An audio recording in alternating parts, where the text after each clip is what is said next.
One of the important things that we do is from time to time the whole strength finder session.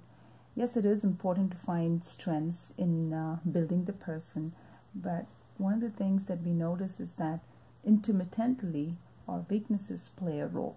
So today we are going to understand whether we are going to completely ignore weaknesses and focus on strengths, or are we going to understand the use of weaknesses.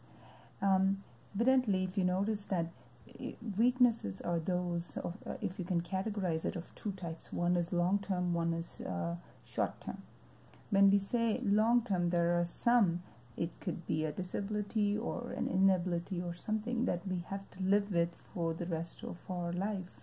You can call it a weakness, or you can just say that there are certain limitations.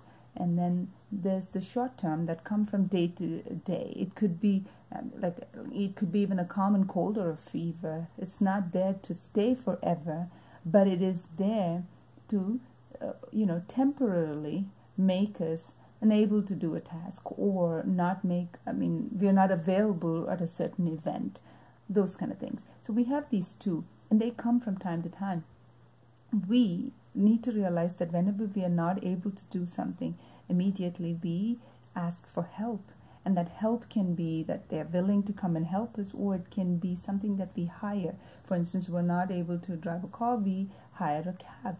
Now, it is by doing these things that we collaborate with others. In a business that is not able to get all its resources for developing its product, what does it do? It goes and hires help, or it develops a business relationship or an understanding or a partnership to get these resources. So therefore, if we need to collaborate, we need to identify that the stem of it is the weakness, is that because we didn't have it is why we collaborated. So therefore, we can always call these weaknesses as more, instead of saying they're liabilities, we can call them as assets. So again, they are, like we said, short-term and long-term. Likewise, we have long-term assets and short-term assets. What are long-term assets? Like I said, like the building of an organization, of a factory, is a long-term one. And they say a short-term asset is something that, for instance, your work in progress. All the work that's in progress, is going to become a finished product soon.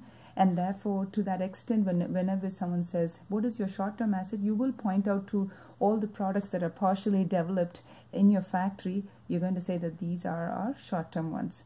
Likewise, in understanding quickly, this is just to go into some of our fundamentals. What is our long-term liability and a short-term liability? The fact that an organization has to provide pension is a long-term liability, because down the line, that many people are lined up for the pension process. So there's that.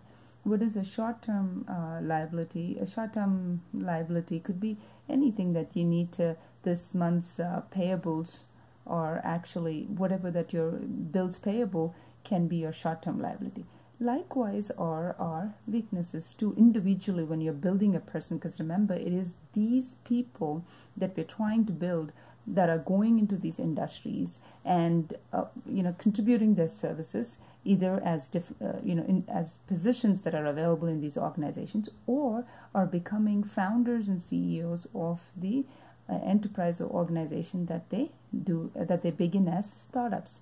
So therefore, understanding our long-term and short-term weaknesses are very important. So in our next video, we're going to be talking about how do we use these to our advantage.